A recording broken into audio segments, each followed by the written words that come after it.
새마음 헌신 예배에 초대해 주셔서 감사합니다.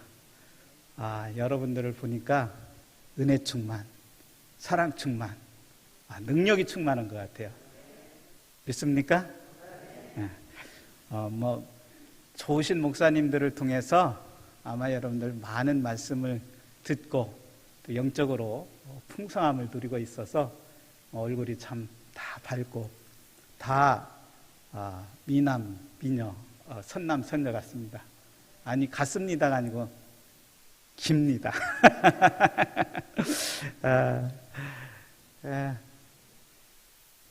새마음 이렇게 헌신 예배를 이렇게 드린다고 해서 참 위드 코로나 시대에 참 목사님이 우리 성도들에게 좋은 배려를 하고 있구나라는 생각을 했어요. 코로나로 인해서 지치고 또 힘들고 또 여러 가지로 또 여러분들 생활하기에 얼마나 참 괴로웠습니까? 위드 코로나가 됐다고 해서 안심할 건 아니지만 그러나 우리 마음부터 좀 새롭게 그렇게 했으면 하는 그런 생각에서 아마 이런 것이 열려진 것 같습니다. 여러분 마음 중요하죠? 매사는 다 마음먹기 달려있다라는 말이 있죠. 그죠? 그래서 이 사람의 마음이 굉장히 중요합니다. 그래서 이 마음에서부터 병도 일어나죠. 그래서 우리가 병원에 가면 어떤 병이 있으면 의사 선생님들이 자주 하는 얘기가 그거죠. 스트레스 받지 말아라. 그죠? 스트레스 받지 말아야. 마음에 상처가 나고 마음이 어떤 그런 힘든 일이 생기고 그러면 마음이 상하게 되고 또 그로 인해서 병이 생기는 것이죠. 우리 신앙도 마찬가지입니다. 아주 신앙은 마음에 있어서 아주 중요한 그런 자리를 가지고 있다고 저는 생각합니다. 그래서 사도 바울이 로마서 10장 10절에서 사람이 마음으로 믿어 의에 이르고 입으로 시인하여 좀 얘기해 보세요. 암송 안 하고 있어요. 입으로 시인하여 구원에 이르느니라 그렇게 말씀했습니다. 그래서 정말 마음이 중요합니다. 그래서 우리는 이 마음이 좋아야 행복할 수 있고 마음이 좋지 않으면 불행해질 수가 있죠. 그렇죠? 여러분 우리 지금 사진 하나 좀 띄워주시겠어요? 혹시 행복한 시작 예수 그리스도라는 그런 전도지 이런 전도지를 보신 적 있나요? 하여튼 대답 좀 해요. 없어요? 없으면 없다고 하고 있으면 있다고 그래요. 우리 지역은 이런 전도지를 많이 뿌리는데 행복의 시작 예수 그리스도 이 뜻은 무슨 뜻을 의미하고 있나요? 무엇을 의미하죠? 예수님을 믿으면 우리가 행복해질 수 있다. 그런 의미가 있습니다. 믿습니까? 여러분 행복하시죠? 행복하시지 않은 것 같다. 다시 한번 묻겠어요. 여러분 행복하시죠? 좀 성이 안 차요 저한테. 다시 한번 묻겠습니다. 행복하십니까? 행복해야 되는데 사실은 우리가 행복하지 않는 게 현실이에요. 1919년에 조사한 것이 있습니다.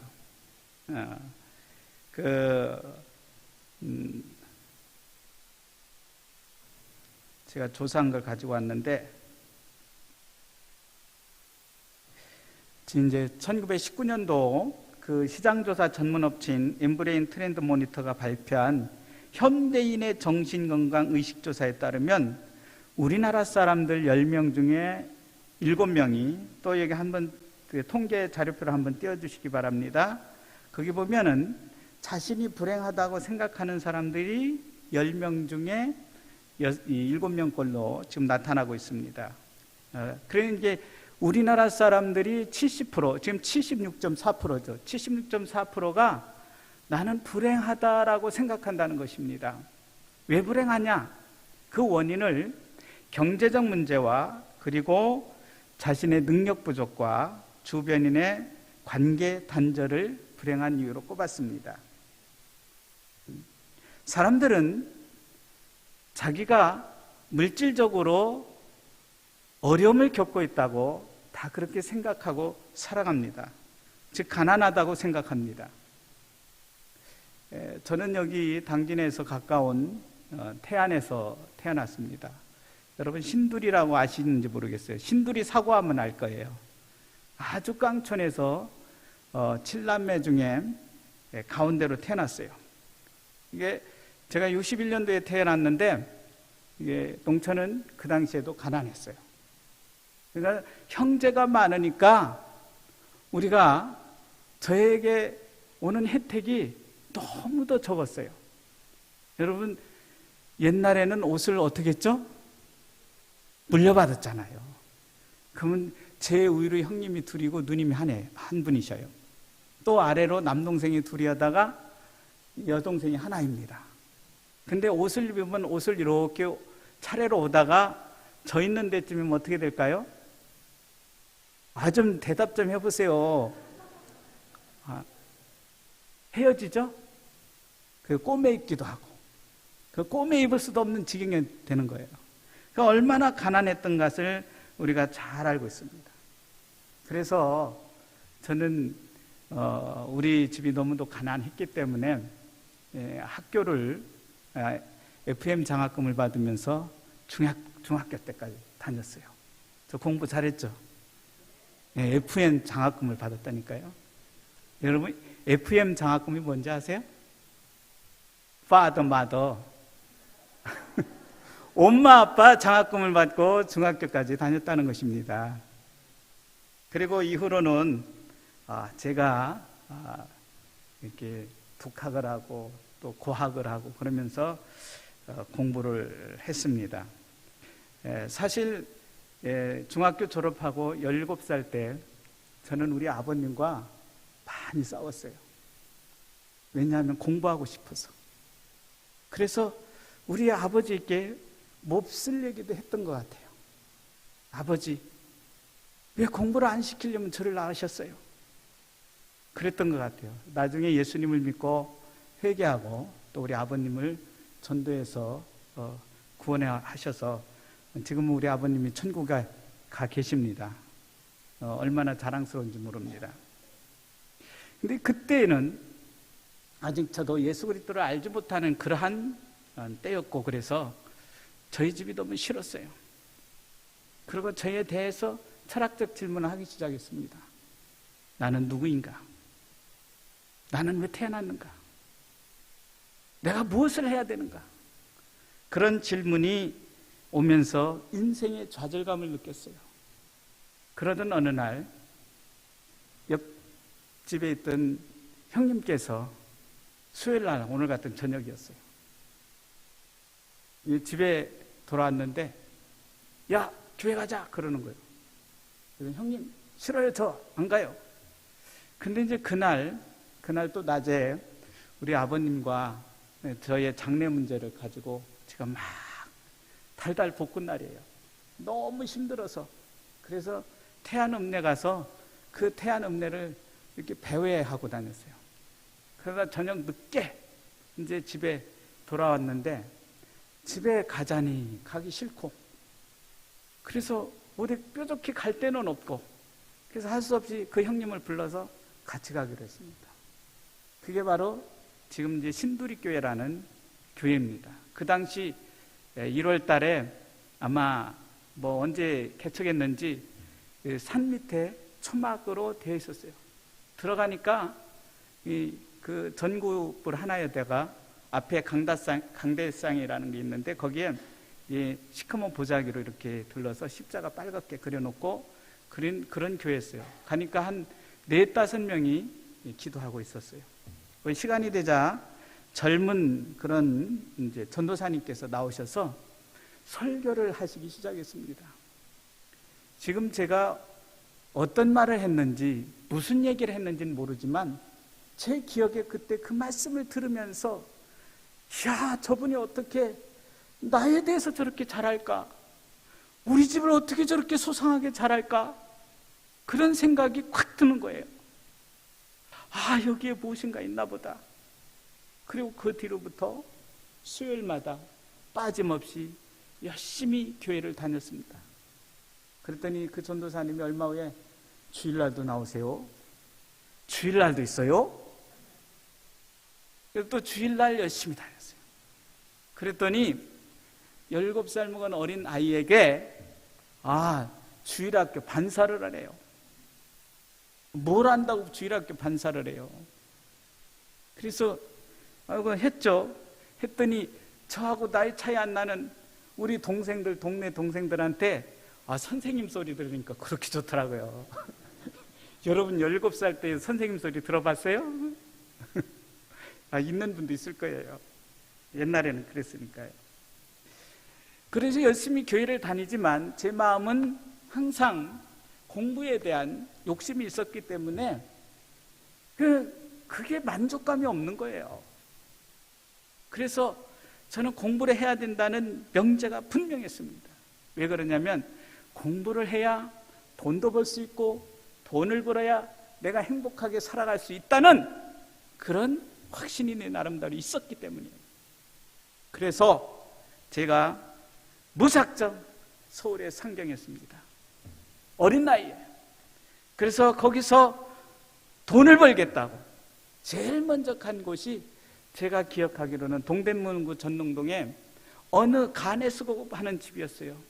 가방을 이제 옛날에는 가방 같은 것도 인쇄할 때 지금이야 다 이렇게 기계로 하고 아주 멋있게 나오지만 옛날에는 다 수공업이에요. 뭐 이렇게 실크 인쇄라 해가지고 그거 하는 집에 갔어요. 거기 가니까 그 신나 냄새하고 근데 그 당시에는 돈을 안 줬어요. 월급이라는 거 없어요. 숙식 제공하고 그리고 기술을 가르쳐 준다는 거예요. 그래서 기술을 가르쳐 준다는 말에 거기서 그 일을 했어요. 하면서 밖에 도시에서 아침 저녁으로 나의 또래의 아이들이 교복 입고 학교에 가는 모습을 볼 때마다 저는 그것이 너무 마음이 아팠어요. 그때는 이제 믿음이 조금 들어있었으니까 하나님께 이렇게 기도했습니다. 하나님, 쟤들은 무슨 복이 있어서 저렇게 부모님께서 FM 장학금을 받으면서 저렇게 잘 다니고 나는 이게 뭡니까? 왜 농촌의 가난한 집에서 그것도 형제도 많은 곳에서 태어나게 해가지고 내가 하고 싶은 공부도 못하고 이게 무엇입니까? 하고 그렇게 하나님께 떼쓴 적도 있습니다. 물론 그 후로 저는 여러 가지 일들을 했어요. 젊은 전 점원도 해봤고 닭장에 가서 4시간씩 잠을 자면서 그 닭을 치기도 해봤고 간판가게 점원 일도 해봤고 털 장갑 공장에서 공원으로 일해보기도 했고 심지어는 잡지를 판매하기도 했습니다. 길거리에서 잡화도 팔아본 경험이 있었습니다. 그러나 그런 곳으로는 돈을 벌 수가 없었습니다. 그럼에도 하나님께서는 저에게 조금씩 길을 안내해 주었습니다. 그래서 나중에는 이 장난감 공장에 들어가면서 야학을 했어요. 그 야학을 1년 고등학교 과정을 하는데 그때의 그 공장이라는 것은 지금처럼 이렇게 좋은 그런 환경이 아니었습니다. 그때는 너무 열악했어요. 거기에 여러 명 있는데 겨울에 난로, 연탄 난로 하나를 이런 넓은 공간에 하나 놓고 일을 시키는 거예요. 그러다 보니까 일을 좀 하다 보면 추워서 난로 있는 데 가서 막 손 째고 발 째고 그러다가 동상이 걸렸어요. 동상이 뚱뚱했는 게 막 이렇게 축구공만하게 불어나더라고요. 다리가. 그런 바람에 할 수 없이 집으로 내려가서 그 공부하던 야학하던 것을 그만뒀습니다. 그러한 과정을 겪으면서도 또 올라가서 그래서 기어이 독학을 통해서 검정고시라는 그런 과정을 통해서 제가 공부하고 또 하나님께서 신학의 길을 열어주시고 그래서 오늘 저는 돈이 되지는 않지만 하나님께서 이 길로 이렇게 보내주셔서 여러분을 만나게 된 것입니다. 감사하죠? 할렐루야! 지금 저는 물론 개척교회고 작은 교회입니다. 그러나 저는 남부러울 것이 없습니다.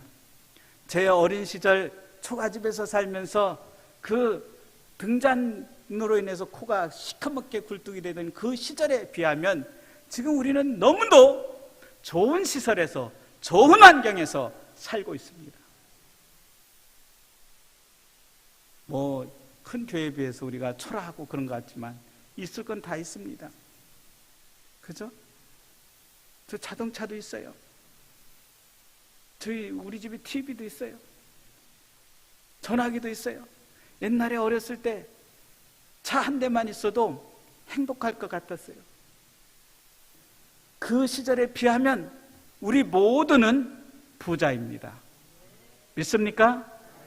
근데 사람들이 이렇게 잘 산다고 행복해 합니까? 아까 그래프에서도 보았지만 세월이 흐르면서 사람들이 부유해지는에도 불구하고 그들이 느끼는 행복감은 점점점 줄어들고 있다는 것입니다. 여러분, 경제적인 그러한 문제가 행복의 척도가 될 수 없다는 것을 지금 여러분은 경험하고 있는 것입니다. 믿습니까? 그러니까 둘째로 불행의 요인이 뭐라고 했습니까? 자기 능력의 부족이라고 하지 않습니까? 요즘 그 취중생들이 여러분 취업을 하기 위해서 스펙 8가지를 갖춘다고 합니다. 학벌, 그 다음 학점도 좋아야 돼요. 대학 다니면서 놀면서 공부하면 요즘 안 돼요. 학점 맞아야 돼요. 올해 맞아야 돼요. 또한 토익 점수가 좋아야 돼요. 어학연수, 자격증, 봉사활동, 인턴 경험, 수상 경험이 있어야 합니다. 그래야 좋은 직장에 들어갈 수 있다고 합니다. 거기에다 요즘은 성형수술까지 한다고 합니다. 여러분 아세요? 요즘 비주얼 시대예요. 저같이 비주얼이 안 좋은 분들은 좋은 교회 못 가요. 주위 비주얼이 좋아야 돼요. 제가 키만 컸으면 좋겠다 하는 생각이 했는데, 제가 지금 그러한 상황 속에 놓여 있습니다. 저도 역시 신학교를 졸업하고 구리에 교회를 시작했습니다. 그 당시에 우리 아내와 결혼한 전세금과 일부와 또 제가 교육전도사 때 있었던 교회 모 권사님의 헌신으로 인해서 지하에 27평에 교인도 한 사람 없는 곳에서 교회를 개척했습니다. 그래서 동네 아이들을 모아서 주일학교도 하고 또 전도도 해서 어느 정도 조금씩 성도들이 생겨나기 시작했어요. 없던 교인들이 1명, 2명, 또 10명, 하여튼 이렇게 한 20명, 한 30명 가까이 모였던 것 같아요. 그런데 제 생각에는 그게 별로 효과가 없었다는 생각이 들었어요. 제 생각보다는 부흥이 되지 않았어요. 그래서 월요일마다 청계산 기도회에 가서 부르짖어 기도했습니다. 하나님, 우리 교회 부흥되게 해주시옵소서. 네, 개척교회 그 당시에도 개척교회 성공률이 10%도 안 된다고 할 때였습니다. 그래서 성도들을 양육해서 기르면 빠져나가죠. 그런 경험을 저는 많이 합니다. 당시에도 마이너스 성장이라는 그러한 말이 있었어요, 교회에. 제가 이제 목사 안수를 서울중앙지방에서 받았는데 그때에 한 선배 목사님이 이런 말을 하더라고요. 아이고, 자네들은 막차 탔어. 우리가 7, 80년대만 해도 지하에 교회를 개척하면 그냥 돌았어, 그냥. 지금은 전도해서 날고 기어도 아마 부흥이 될까 말까 할걸. 제가 그 얘기를 들을 때에 저 선배님은 되게 믿음이 없네. 믿음 없는 말을 할까. 근데 그것은요, 현실이었습니다. 그래서 저는 제가 생각대로 안 되는 그런 목회를 하면서 야, 이렇게 부흥이 안 되지. 내가 무엇인가 부족한 게 있나? 그래서 제 자신을 점검하기 시작했습니다. 내가 목회에 대한 그런 스펙이 부족한가 보다. 내가 그때 목사 안수를 받았어요. 내가 좀 더 공부를 해야 되겠다. 사실 저는 그때는 신학교를 졸업했어요. 서울신학대학교에 야간 과정에 교육과가 있습니다. 거기를 사실 돈이 없어서 들어갔던 거예요. 근데 이제 목회를 하고 또 아내가 있으니까 아이고 여기 이럴 때 내가 한번 공부를 해야 되겠다. 그래서 제가 또 독학사예요, 대학에도. 여러분, 독학사라는 말 들어보셨어요? 문학사 공부를 2년 동안 열심히 해서 그 시험을 봐서 합격을 했어요. 그리고서는 곧바로 서울신학대학교 대학원 MDB 과정을 또 3년 동안 공부하게 되었습니다. 그 바람에 제 아내는 계속해서 일을 해야만 됐어요. 다행히 제가 이 간호사 사모를 만나가지고 그래서 그걸 믿고 공부를 시작한 거예요. 공부하니까 이제 기존의 그 구리교회를 할 수 없이 다른 분에게 넘겨주고 그냥 다 주고, 그리고서는 다른 교회로 교육목사로 가서 이제 아이들을 돌보고 가정일을 하면서 대학원 공부를 했습니다. 그것뿐만이 아닙니다. 목회자로서의 그 역량을 강화하기 위해서 우리가 흔히 하는 전독 폭발, 또 제자 양육, 가정교회 세미나 등등등 많이 다녔죠. 다니면서 그걸 배우고 내가 이제는 이거를 가지고 한번 멋있게 목회를 할 수 있을 것이다 라는 확신이 생겼습니다. 그리고 그렇게 믿었는데 제가 이제 대학원을 졸업하고 이제 대전의 모 교회 부목으로 갔는데 거기에는 목사님이 1년도 안 돼서 다른 교회로 사입하고 가는 바람에 제가 부목사로 갔기 때문에 우리 성결교단에서는 붕 뜬 거예요. 어디를 가려고 하니 갈 데가 없는 거예요.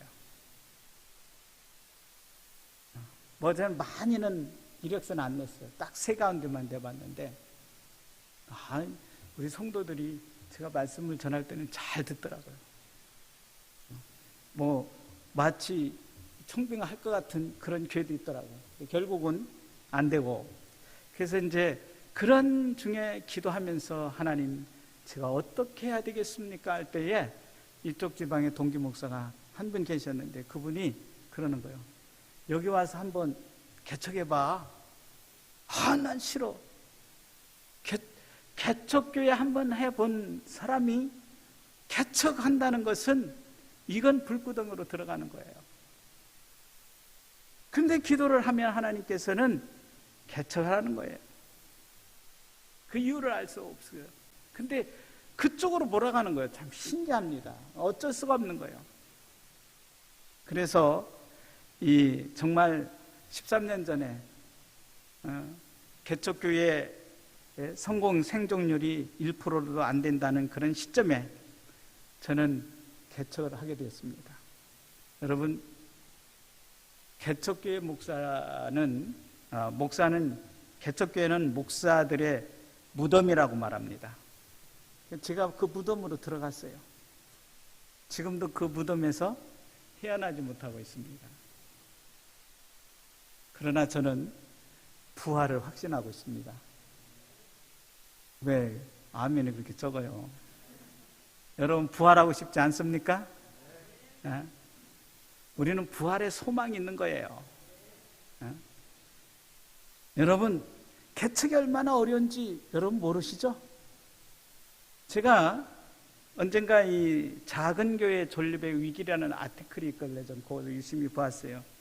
거기 보면 개척교회의 4가지 어려운 점에 대해서 이렇게 얘기한 것이 있더라고요. 요즘에 개척교회가 왜 안 되느냐? 첫째는 웰빙 문화의 영향이라고 합니다. 현대인들은 고생하지 않고 즐기며 편안하게 사는 것을 원합니다. 교회도 마찬가지입니다. 과거에는 작은 교회에 가서 봉사하고 거기서 일하는 것이 하나의 미덕이었고 그것이 하나님을 위한 일이라고 했습니다. 그러나 지금은 내가 왜 개척교회 가서 고생을 하는가? 여러분, 개척교회 가면 고생할 거 뻔합니다. 그래서 저희 교회 오는 분들은 대단하신 분입니다. 모든 것이 완벽하게 갖춰진 교회, 대형교회를 원합니다. 우리 당진교회도 아주 대형교회는 아니지만 그런데도 이렇게 잘 갖춰졌으니까 여러분 얼마나 행복합니까? 둘째는요, 뇌가 문화의 영향입니다. 현대인들은 큰 것을 선호합니다. 그래서 여러분들이, 저는 작은 차를 타고 있어요. 작은 차, 경차를 타고 있는데요, 이게 저는 그게 부끄럽지도 않고 저는 자랑스러워요. 근데 예화가 있어요. 이 예화를 들으면 우리 아들이 뭐라고 하는지 모르지만 우리 둘째가 옛날에 경차를 타고 중학교 다닐 때 그 정문 앞에 가면은요, 오지 말라고 해요. 왜 오지 말라 할까요? 창피하다. 그래서 내가 그 일부러 막 교문까지 막 끌고 갔어요. 일부러. 야, 이거는 부끄러운 일이 아니야. 그러면서 내가 우리 아들이 하고 얼마나 싸웠는지 몰라요. 그냥 이게 예민한 그 사춘기 때니까 이해는 하면서도, 근데 이제 지금은 우리 아들이 신앙이 들었는지, 야, 나 이제 아빠도 나이도 들고 그러니까 좋은 차 하나 뽑아야 되겠다 그랬더니 안 돼요. 그 아들이 가끔 잘 몰고 다녀요. 지금 경찰의 꿈을 가지고 공부하고 있습니다. 큰 것을 좋아해요. 그래서 대형 마트, 그죠? 병원도 대형 병원, 그런 걸 좋아합니다. 그래서 동네에 대형 마트가 들었으면 동네에 있는 가게들이, 구멍가게들이 생존의 위기를 느낍니다. 여러분, 교회도 마찬가지예요. 대형 교회가 들었으면 작은 교회들은 생존의 위협이요, 공포의 대상이 되는 거예요. 사람들이 그러한 선호를 우리가 막을 수는 없어요. 세 번째는요, 조직과 프로그램의 부재입니다. 사실 저도 많은 그러한 아이디어를 가지고 있지만 조직이 없어요. 프로그램을 돌릴 수가 없습니다. 조직이 얼마나 중요한지 아세요? 이 현대인들은 이 조직화된 시스템 속에서 신앙 교육받기를 원하는 것이에요. 그래서 오늘 여기 우리 당진교회도 이 담임 목사님을 중심으로 해서 이 한마음 헌신 예배라는, 요즘 이제 다니엘 기도회라고 하죠. 그래서 작은 교회들은 그 다니엘 기도회를 이제 영상으로 보면서 하기도 하고 그러는데, 그래요. 작은 교회는 인력도 없습니다. 뭘 해보려고도 해볼 사람이 없어요. 어떻게 다 보면 그저 할머니 한두 분 뭐 이렇게 나오시고, 힘들게 나오시는 것만 해도 얼마나 감사합니까? 한 영혼이 귀하다는 것, 정말 작은 교회는 뼈저리게 느끼고 있습니다. 한 영혼이 귀한 거예요. 넷째는 어려운 전도 상황입니다. 여러분, 과거에 제가 예수님을 처음 믿었을 때에 전도법이라는 게 없어요. 저는 제가 예수를 믿고 너무 좋고 기뻐서 동네의 형님들이나 누나들, 형, 교회 갑시다. 누나, 교회 가. 안 가면 지옥 가. 쟤는 날마다 그냥 저게 뭔 소리인지 몰라가지고 니나 믿어. 근데 그래서 그래도 저 때문에 나온 그런 형님 누나들이 많았어요. 그때는 왜 그랬는지. 제가 성령을, 예수를 믿고 얼마 안 돼서 성령의 경험을 했던 사람이라서 그런지 몰라도 정말 성령 충만을 받았어요. 여러분, 고구마 전도법, 아파트 전도법, 오이코스 전도법, 전도 폭발, 수많은 전도법이 있습니다. 물론 이것이 나쁘다고 생각지 않아요. 좋아요. 이런 것들이 왜 생겼느냐? 역으로 생각하면 우리가 전도가 안 되기 때문에 별별 방법을 다 써보는 거예요. 근데 지금은 그것도 안 되고 있어요. 정말 작은 교회로서는 이러한 환경에서 여러분 목회를 한다는 것은 정말 힘들고 어려워요. 작은 교회도 성장하기 위해서 노력해야 됩니다. 그렇다고 가만히 있어서는 안 됩니다. 그러나 오늘 현대인들이 원하는 그 욕구를 작은 교회에서는 충족시키기가 없습니다.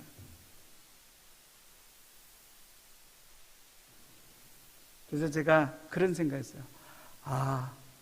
이거 참 능력 부족이 아니구나. 많이 배운다고 되는 게 아니구나. 많이 안다고 되는 게 아니구나. 여러분, 많이 공부한 사람, 많이 가진 사람, 많은 능력이 있는 사람이 행복한 것 같아요? 셋째로, 제가 이렇게 좀 띄워달라 했더니 제 말씀 들어가면서 약간 띄웠으면 좋을 텐데, 셋째, 대인과의 관계 단절 한번 띄워보세요. 사람들이 불행의 원인을 주변인과의 관계 단절로 그렇게 생각합니다. 여러분, 작은 교회를 다니는 것, 개척교회를 다니는 것 참 부담스러워요. 앞에서도 말했지만 우리가 편안한 생활을 하기를 원하는데 정말 개척교회를 다닌다는 것은 생존의 위험이에요. 제가 작은 교회를 하고 있지만은 정말 그래요. 여러분 한번 생각해 보세요. 작은 교회에 언제 문 닫을지 몰라요. 그죠? 내가 여기 다니다가 혹시 문 닫으면 어떡할까? 저는 그게 이해가 되더라고요. 그리고 조직도 없어요. 프로그램도 없어요. 그러니 신앙이 단조로울 수밖에 없고 재미도 없습니다. 그뿐만이 아닙니다. 많은 사람과 관계성을 맺을 수 없습니다. 여러분, 대형교회는 많은 성도들이 있어요. 그리고 각 전문가들이, 집단들이 그 속에 있습니다. 여러 분야의 사람들이 있어요. 그들과 좋은 관계를 맺으면 도움이 될 수가 있습니다. 그것이 현실이에요. 우리 성도님들도 느낄 수 있을 겁니다. 가게를 내도, 사업을 해도, 혹시 내가 질병이 걸렸어도 우리 구역 식구들이 와서 아이고 권사님 어떠세요? 아이고 이러면 그 얼마나 위로가 됩니까? 그럴 만한 사람이 없습니다. 제가 그런 생각이 들자 우리 교회에 왔다가 떠나는 사람들이 이해가 됐어요. 처음에는 상처가 됐는데 그 뒤로부터는 제가 이런 생각을 했습니다. 여러분, 중국 춘추에 공양전에 나오는 고사성어가 있습니다. 내자 물금, 내자 물금 거자 막추라는 말이 있어요. 이 내자 물금 거자 막추라는 뜻은요, 오는 사람 어떻게 해요? 막지 말고 가는 사람 붙들지 말라. 그래서 그 후로부터는요, 제가 그럽니다. 가신다고 하면 말리지 않아요. 말린다고 안 가는 것도 아니에요. 그럼 축복하며 보냅니다. 다만 기도하기를, 그가 어디를 가든지 제발 한 곳에 머물러서 정말 하나님을 잘 믿는 그런 사람이 되었으면 하는 것이 저의 바람입니다. 사실 저부터도 평신도가 되었으면 저는 대형교회를 나갔을 것입니다. 그래야 제 신앙적 어떤 만족을 제가 채울 수 있다고 생각하기 때문입니다. 그러나 저 목회자는 마음대로 교회를 선택할 수 없는 위치에 있어요. 하나님이 보내시는 곳으로 가야 됩니다. 내가 원하는 교회로 갈 수 있는 것이 아닙니다. 큰 교회로 가라면 큰 교회로 가야 돼요. 문제 있는 교회로 가라면 문제 있는 교회로 가야 돼요. 작은 교회로 가라면 작은 교회로 가야 돼요. 개척을 하라면 개척을 해요. 다 개척의 사명을 받은 것도 아닙니다. 제가 어느 날 하나님께 그렇게 푸념하듯 기도했습니다. 하나님, 왜 저에게 왜 이러세요? 제발 저에게 부흥의 역사를 이루게 하시든지, 아니면 좀 좋은 교회로 가게 하든지, 아니면 차라리 문을 닫아가지고 목회를 못하게 하든지 뭔가를 해주셔요. 그랬더니 하나님께서 저에게 주시는 응답이, 여러분 디모데 후서 2장 20절에서 21절에 보면 큰 집에는 금그릇도 있고 은그릇도 있고 나무그릇도 있고 질그릇도 있나니, 그러는 거예요. 그러므로 어떤 것은 귀하게 쓰는 것도 있고 어떤 것은 천하게 쓰는 것도 있다. 누구든지 이것에서 자기를 깨끗해 하면 귀하게 쓴다는 하나님의 말씀이 있었습니다.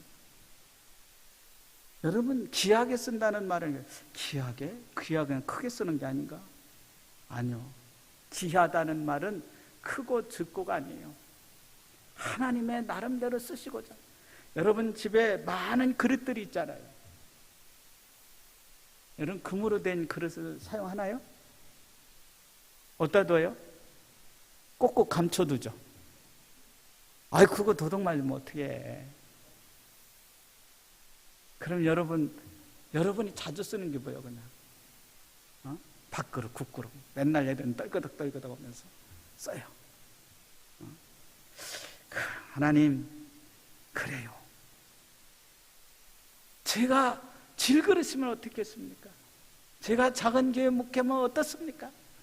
그런 마음이 드니까 진짜 개척교회 목사님들은 약간 상한 마음이 있거든요.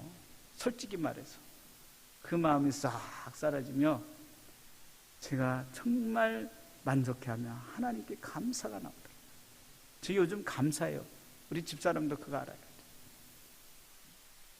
그냥 감사한 거예요. 교회가 작아도 감사. 왜요? 예배드릴 공간이 있으니까. 성도가 없어도 감사해요. 왜요? 나를 사랑하시는 하나님이 우리 교회에 함께 있기 때문에 감사한 거예요. 여러분, 저는 그런 생각을 합니다. 감히 여러분들에게 말씀드립니다. 사람들과의 관계 단절을 두려워하지 마세요. 여러분이 진짜 두려워해야 될 것은 뭐냐면 하나님과의 관계가 끊어질 것을 여러분들이 두려워해야 됩니다. 아시겠습니까? 근데 요즘 코로나로 인해서 요즘 여러분이 듣도 보도 못한 예배가 생겨났어요. 그게 무슨 예배죠? 무슨 예배예요? 에? 헌신 예배? 새마음 헌신 예배예요? 여러분 대면 예배 많이 들어봤죠? 비대면 예배죠. 비대면 예배 많이 들어봤죠? 예. 여러분 코로나 이전에 비대면 예배라고 있었어요? 이 시간 동영상으로 보는 우리 성도들도 있을 줄 압니다. 그래도 이 동영상을 통해서 나름대로 그래도 예배를 드리는 건 그래도 그것도 참 좋은 것 같아요. 제가 올 청가에 얼마 전에 저희 교회가 아니고 다른 이제 지인으로부터 예수 믿는 사람인데 그런 얘기를 들었어요. 목사님, 비대면 예배를 드리니까 처음에는 이상하더라고요. 근데 지금 이제 몇 달이 지나고 1년 가까이 되는가요? 요즘은 뭐 교회 안 가도 될 것 같은 그런 기분이 들어요.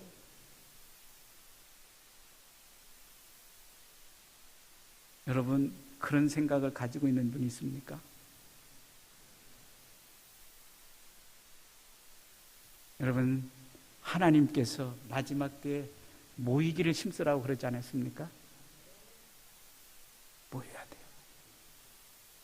우리가요, 방역을 철저히 지키면서 하나님께 모이기를 힘써야 됩니다. 이 마지막 때에 모이기를 피하려고 많은 사탄의 역사가 있다는 것을 여러분들이 영적으로 느껴야 됩니다.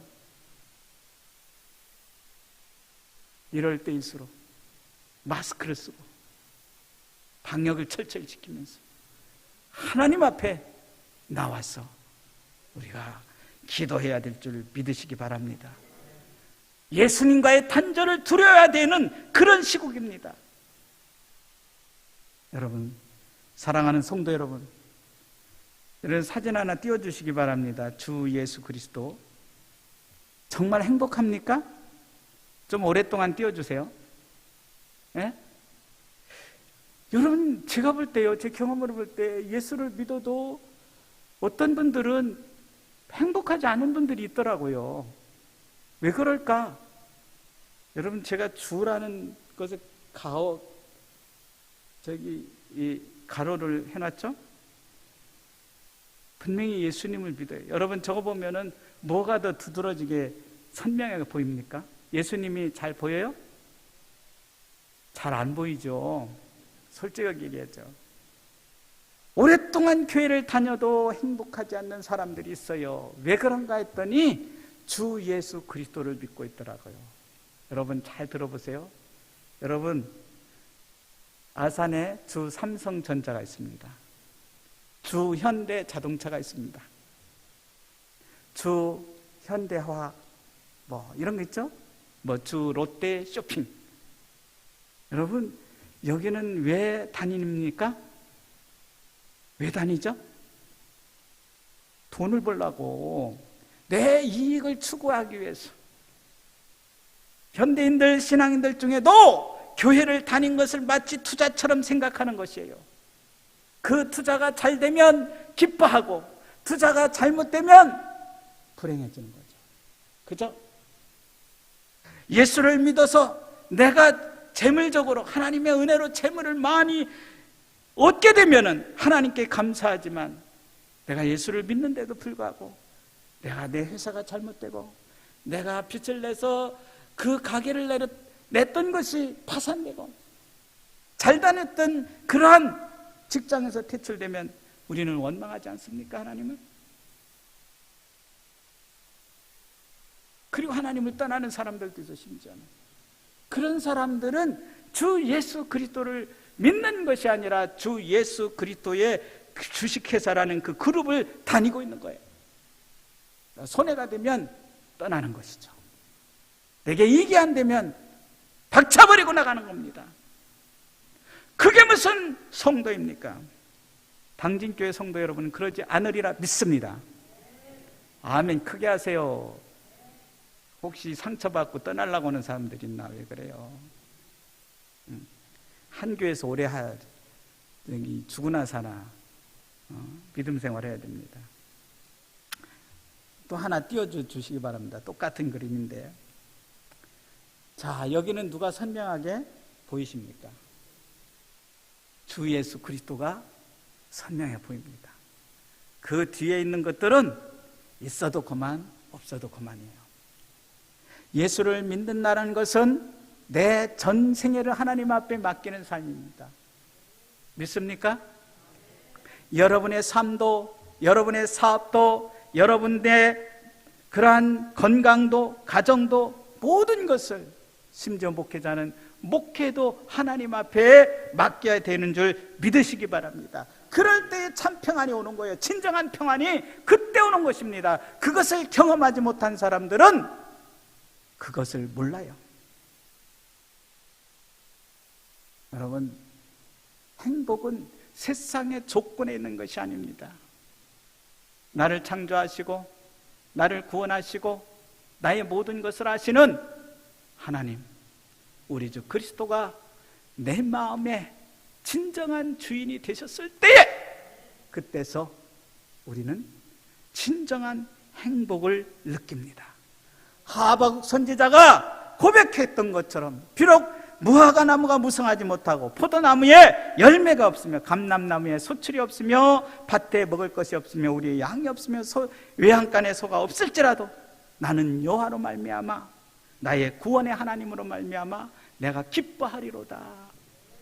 이러한 고백이 여러분들에게 있어지기를 원합니다.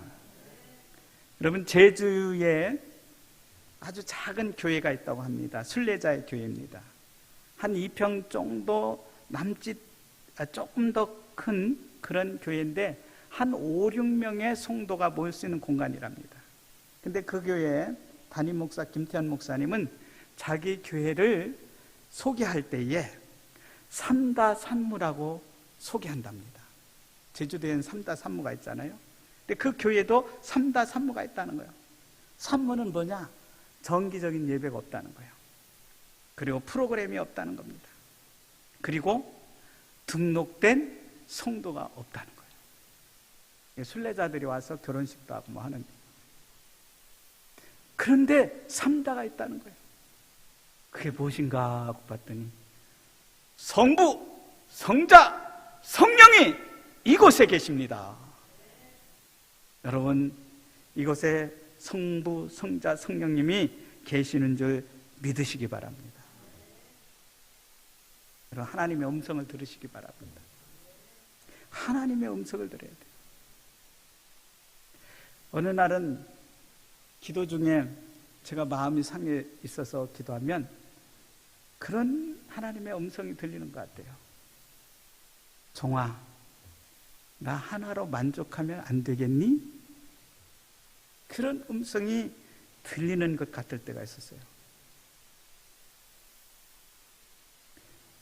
우리는 아까 그림에서 봤듯이 예수님을 생각하면서도 실제로는 예수님이 아니라 예수님께서 주실 그러한 복, 명예, 건강, 재물, 뭐 이런 것들을 우리는 더 바라보고 있지 않은가. 여러분, 오직 예수 그리스도를 여러분 바라보시기 바랍니다. 오늘 하나님께서 우리에게 말합니다. 너희는 마음에 근심하지 말라. 하나님을 믿으니 또 나를 믿으라. 내 아버지 집에 거할 곳이 많도다. 거처가 많다는 거예요. 여러분, 이 땅에서 아무리 행복해도 이 땅에서 행복할 수가 없어요.